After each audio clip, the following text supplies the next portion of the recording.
Hey, YouTube. Well, I got a question for you. Can somebody tell me who is the King of Jives? Lord have mercy. King of Jives. Now, I guess I began to accept who was the King of Reeds. Although the King of Reeds lost an online contest and would officially have lost his crown. But as it turns out, a woman won the contest for his crown, so they had to have a king and a queen. So he remained the king of reeds for the moment.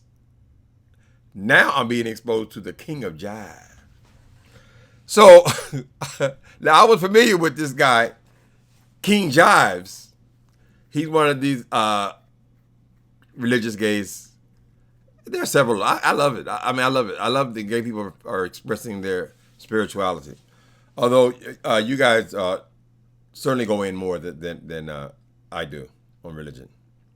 But it's good that we also have our own spirituality. But this guy, I was watching him first, right?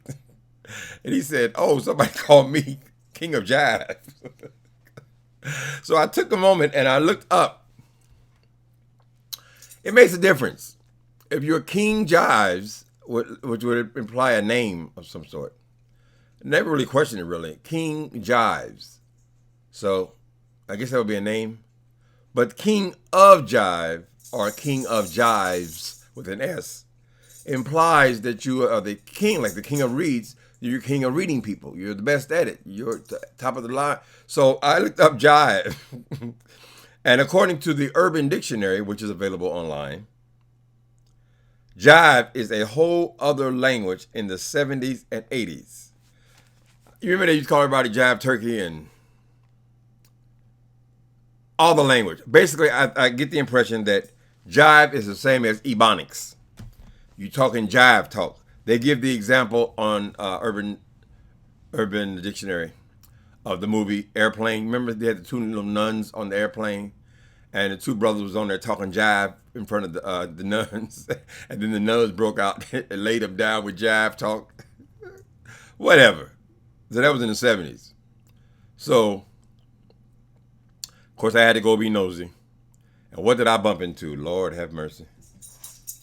Okay, so I figured out who this person was that had renamed this man, right?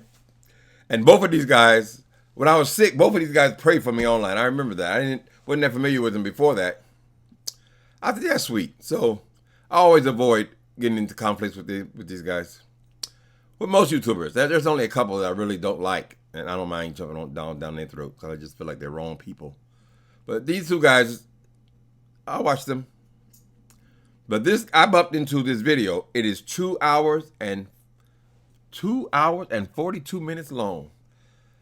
Lord, that's damn near 3 episodes of Scandal. I've been watching Scandal lately. That's damn near 3 episodes. It's almost 3 hours. This man talked. He talked about y'all.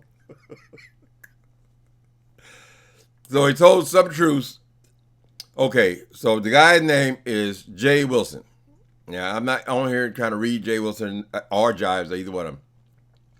But it's interesting with this video he made. The name of the video is I'm Here For It Tonight.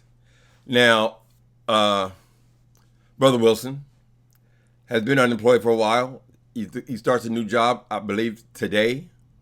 And this, I get the impression, this was taken at 12 o'clock at night. I get this impression that been holding it all in, and now he's gonna let you go what he feels about everybody on YouTube. Now I couldn't find my own. I don't know if he said something about me or not. I tried to find that, but I had to skip through because, like I said, it was 3 hours, and I don't watch nobody for 3 hours. Honey. I barely watch Anderson Cooper for one. But so I skipped through. Every time I stopped the damn wheel, it was somebody else. So his issue, he's telling King Jives. I don't know how to say this, but maybe he gave him some decent information. He said some things that I think a lot of people had been thinking. No shade to you, Brother Jives, but you watch people and you wonder, why am I not watching that person? So he kind of suggested that his brother takes a long time to get to the subject, to the point. And a couple other things about the way he makes his videos. He basically goes through damn near all the people with the people watching this watch with a critique of them, right? I guess he's going back to work. He's saying, fuck y'all. Let me stop. You try to concentrate. Okay. So he tells Jives, brother, you take too long, you talk too slow, and it takes you forever to get to the subject, to the point. Now, I've talked among friends before, and people have said that. But I don't know if anybody's ever said it to this brother, though. So it might be useful. If you listen to some of this 3-hour video, you might say, well, he is making a point, because he seems to be attempting to tell the truth. These are not just attacks. These are the truth telling, right?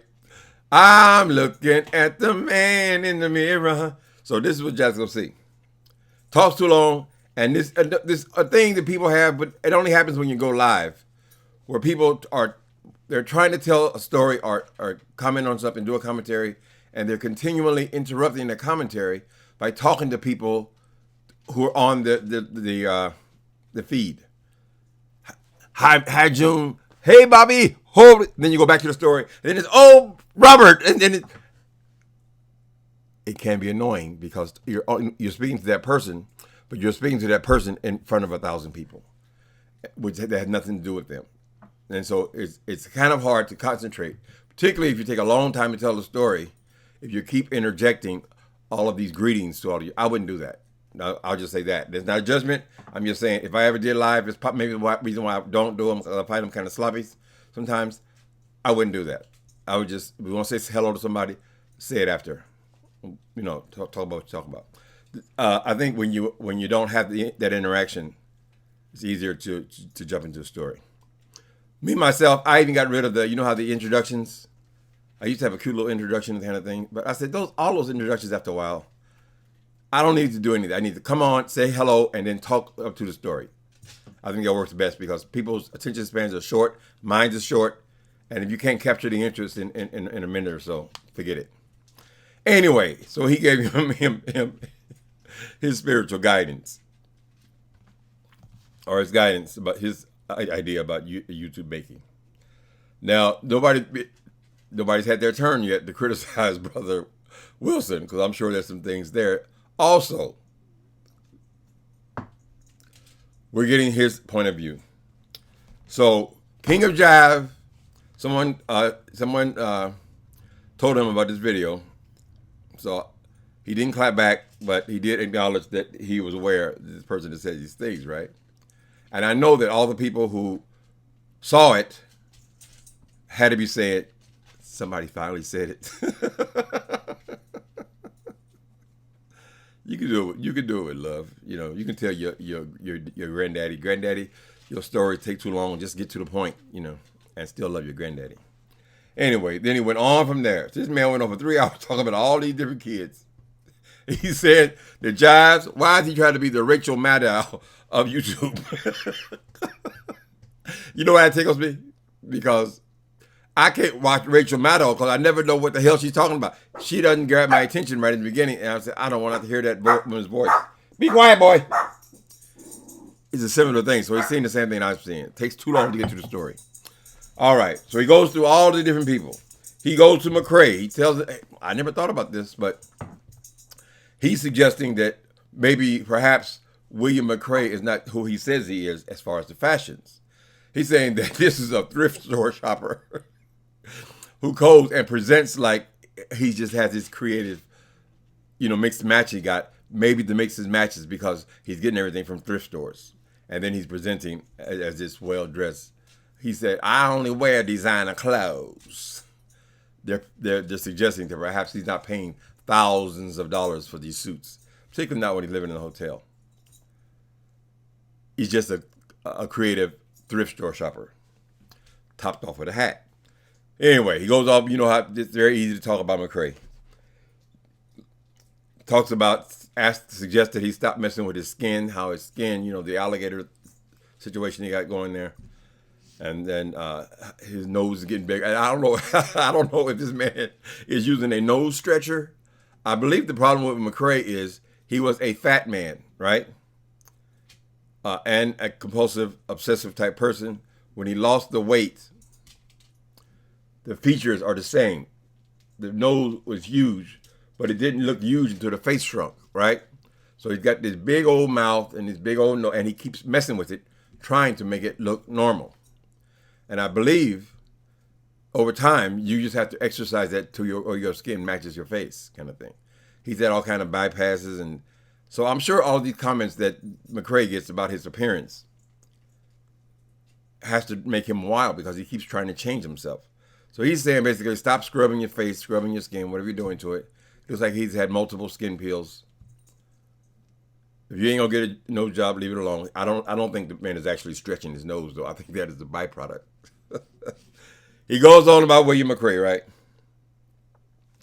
On about the man's weave. Now, for a long time, people wouldn't even say that it was weave. I guess when they first met him, they figured, well, what kind of man would come on here and just throw a big old long wig on their head? Oh my God, I'm spitting all over myself. He goes on up to the man about the proper way to glue your wig because McCray, sometimes his wig, sometimes his hairline is down like this, right? And then sometimes it's straight across and then sometimes it's pulled back. Talking wig talk. Apparently he has one as well. He said his looks good. His looks natural. He goes on about McCray. Okay, then he talks to Josh. Now, Josh, somebody needs to tell you this. I haven't had no interaction with Josh. Josh is this friend of Michelle who they're no longer friends, but Josh is taking off now, got his own YouTube thing going, right? And I think he gave him what could be considered good advice. Now, the guys who he's talking about are probably not going to like their business spread all over the world. But I do think it is a decent critique. So you take it for what it is. Josh is taken to this Walter Lee Hampton thing where, Walter Lee Hampton comes on with his no shirt. And he does all his videos with no shirt. Well, Josh has adapted that now. Maybe he ran into some of Walter's. We can accept that your chest is done. You can just wear a little tighter shirt. We really don't want to sit there and look at some dude partially clothed. I mean, who's that supposed to excite? Anyway. You guys don't take this personally. I'm just telling you what this 3-hour video said. Okay, so he suggested that Josh put his clothes back on. He said Sean, I'm gonna say no last names. Sean and Tasha K are too loud. So the last thing, wait a minute, and of course my favorite. There are several comments made by his audience about Justin J. And usually I would really listen to that part because I find it so amusing, that person. He goes on about the lace front and extensively. But by that time, hell, I'd already been watching an hour and a half. I said, Lord have mercy. When I looked up at the screen, I said, an hour and a half more? Oh, no, baby. No. I think I have enough to make my video. All right, so Brother Wilson says, I'm returning to the real world, and I'm letting you queens know exactly what I feel. All right, so I'm just reporting the news. Don't hate the messenger, hate the message. King Jives. Is it King Jive? Who you call him? King of Jives. Or is it King Jive talking that shit?